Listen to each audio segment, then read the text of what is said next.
Hi and welcome to the short tutorials. In this video I will show you how to get the 3D zoom effect on the CapCut. As you will see on the screen, I applied a 3D zoom effect on the CapCut. So how I did it, so watch this video till the end and you have to follow the same procedure. And if this video really helps you out, do subscribe to my channel. So first of all, you have to open your CapCut mobile application and you have to import some pictures that you want to give the 3D effect. So right now I have import 3 pictures here, as you will see.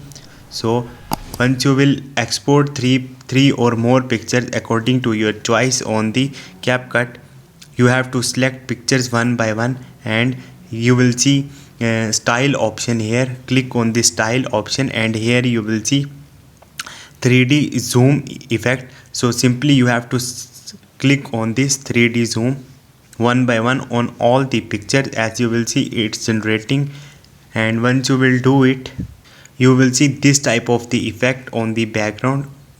So this is the procedure. Hope this video will helpful for you. If you have any question, you can ask me in the comment section, and don't forget to subscribe my channel. Thank you.